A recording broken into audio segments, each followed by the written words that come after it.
আমাদের সমস্ত কিছু থাকবে মেডিকেল অফিসারের মতো, জাস্ট একটা নাম হবে অ্যাসিস্ট্যান্ট প্রফেসর, এটাও দিচ্ছে না। এই এত সংখ্যক প্রায় 150 জনের উপর চিকিৎসক আমরা 1.5 যুগের উপর ধরে আমরা পদোন্নতি বঞ্চিত। এখানে as a medical officer join করছি, তারপরে আমরা আমাদের পোস্ট গ্রাজুয়েশন কমপ্লিট করেছি এবং যত পাবলিকেশন করার দরকার ক্রাইটেরিয়া যা আছে সব ফিল করেছি, কিন্তু স্টিল আমরা এখনও মেডিকেল অফিসার। আমরা শেষ পর্যন্ত বাধ্য হয়ে আইনের আশ্রয় নিয়েছি। সুপ্রিম কোর্ট আমাদের ফরে তাদের রায় দিয়েছে, এখন সেটাতেও গড়িমসি হচ্ছে। এটাই হলো আমাদের কথা, যে তারপরেও কেন আমরা পাবো না, ন্যায্যটা তো সময় মতো দিচ্ছে না এবং রায় কপি নেওয়ার পরও আমরা পাচ্ছি না।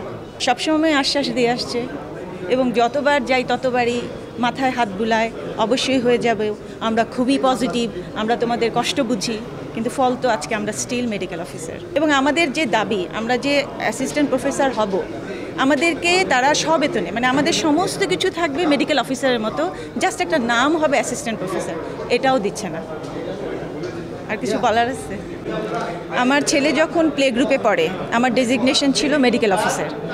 আমার ছেলে যখন ইঞ্জিনিয়ারিং পড়ার জন্য ভার্সিটিতে যাবে আমাকে জিজ্ঞেস করলো, আম্মু তোমার ডেজিগনেশন কি? আমি বললাম still I am medical officer.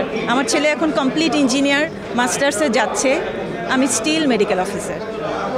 এবার আপনারা বিচার করেন এটা কেমন একটা প্রতিষ্ঠান। আমরা দীর্ঘদিন পদোন্নতি বঞ্চিত থাকার কারণে আমরা হাইকোর্টে একটা রিট করে মহামান্য হাইকোর্ট আমাদের গত 13 ডিসেম্বর 2023 সালে আমাদের 45 জন রিটকারীকে সবেতনে সহকারী অধ্যাপককে পদায়ন করতে বিশ্ববিদ্যালয় কর্তৃপক্ষকে নির্দেশ দেয়। তার পরিপ্রেক্ষিতে আমরা বিশ্ববিদ্যালয় কর্তৃপক্ষকে পদায়নের জন্য আবেদন করি, কিন্তু তারা আমাদেরকে কালক্ষেপণ করে 3 মাস ধরে কালক্ষেপণ করার পরে তারা আবার উচ্চতর আদালতে আপিল বিভাগে আপিল করে।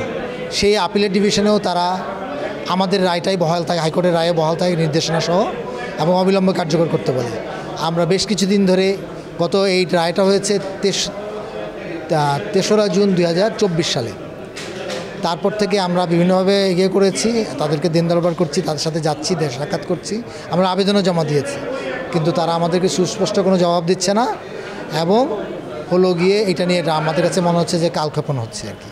তো আমরা আজকে এখানে এসেছি, আমরা হাইকোর্ট ডিভিশন এবং মহামান্য অ্যাপিলেট ডিভিশনের যে রায় হয়েছে সেই রায় বাস্তবায়ন যেন হয়, কর্তৃপক্ষ যেন বাস্তবায়ন করে এবং আমাদেরকে সেই অনুযায়ী আমাদেরকে যোগদানের সুযোগ করে দেয়, সেটার জন্যই আমাদের আজকের এই অবস্থান। আমাদের ব্যাপারটা হলো, আমরা যেই সময়কালে নিয়োগপ্রাপ্ত হয়েছি, এখানে যারা চিকিৎসক আছে 2003 থেকে 2006 মধ্যে, আমরা যখন নিয়োগপ্রাপ্ত হয়েছি তখন বিশ্ববিদ্যালয়ের মেডিকেল অফিসার বা সমমানের চিকিৎসকরা কিভাবে পদোন্নতি পাবে তাদের একটা নির্দিষ্ট নীতিমালা ছিল।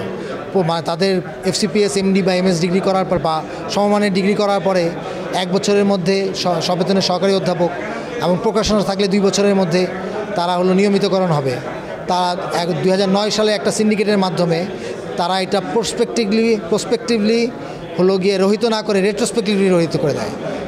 সে কারণে আমাদের পদোন্নতি থেকে আমরা এই এত সংখ্যক প্রায় 150 জনের উপর চিকিৎসক আমরা 1.5 যুগের উপর ধরে আমরা পদোন্নতি বঞ্চিত। কারো 12 বছর, কারো 15 বছর, কারো 17 বছর ধরে তারা সকল বিশ্ববিদ্যালয়ে একদম সর্বোচ্চ ডিগ্রি নেওয়ার পরেও তাদেরকে পদোন্নতি বঞ্চিত করে রাখা হয়েছে।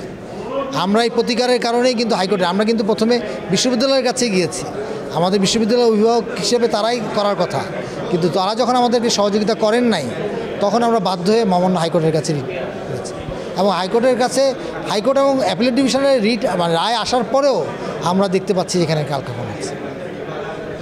ধন্যবাদ।